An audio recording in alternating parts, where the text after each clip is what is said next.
L'erreur que beaucoup de personnes commettent dans leur vie, c'est qu'ils pensent que la réussite, c'est un plan de Dieu qui va venir te surprendre. C'est-à-dire tu es là et un matin un Américain vient de quelque part, voici beaucoup d'argent. C'est ce qui tue beaucoup, hein. Et ils sont dans l'espoir, dans l'espérance. Ils attendent le secours de l'Éternel. La première clé, et ça j'aimerais vous le dire, c'est premièrement avoir la rage et la folie de vouloir réussir. Vous ne pourrez jamais réussir dans votre ministère si vous n'avez pas l'envie, la détermination, la rage de vouloir réussir. Quand un homme a la rage de réussir, même dans son caractère, tu le constates. On a l'impression qu'il est orgueilleux. On a l'impression qu'il pense à des grandes choses. Quand tu es dans ton église, on dit, mais tu es trop orgueilleux. On est ensemble ici à Boboga. Tu te comportes en un homme de cocotier. Ce n'est pas de sa faute. Il a en lui la rage de vouloir réussir. C'est ce qui tue beaucoup. Ils n'ont plus la passion de réussir. Tout ce qui est dans leur tête. Comment manger à midi? Le soir, gloire à Dieu. Si j'ai pu avoir ça, c'est pas grave. Le reste, j'ai tout espéré. Je ne peux plus attendre. Seigneur, donne-moi le minimum. Et tes enfants, et ta famille, et ta région. Qu'est-ce qu'ils vont dire de ton Dieu? Où tu vas? La rage. Quand un homme a l'envie de réussir, qu'il est derrière un leader, que le leader ne veut pas réussir, frère, les deux vont se séparer. Ça, il n'y a rien à faire. Parce que si tu ne peux pas m'aider à progresser, ne me tue pas. Car ce qui est en moi veut avancer. Ce qui est en moi veut sortir. La rage, la folie de vouloir réussir, être déterminé.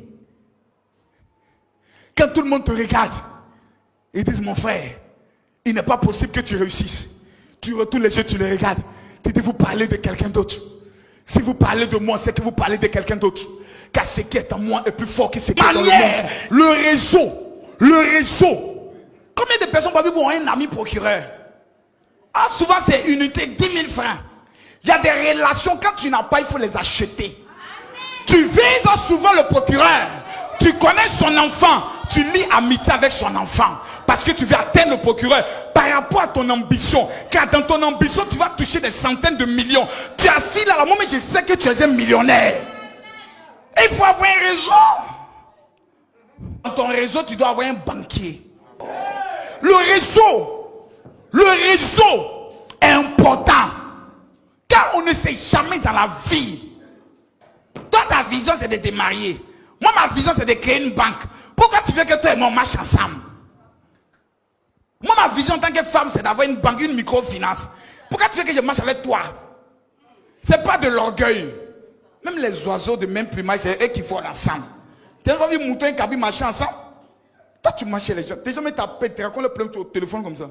Oui, il faut m'expliquer. Tu as fait un rêve là, dans le rêve, il y avait quoi? Mouton m'a poursuivi. Et puis quoi encore? Et puis après, il y a un cabri là. Papa, il était noir.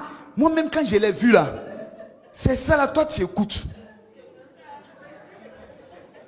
Mais attends, mais tu te respectes même pas. Mais tu n'es pas sérieux. Quand un homme a un objectif clair, les petites choses ne viennent pas le distraire. Il est concentré sur son objectif.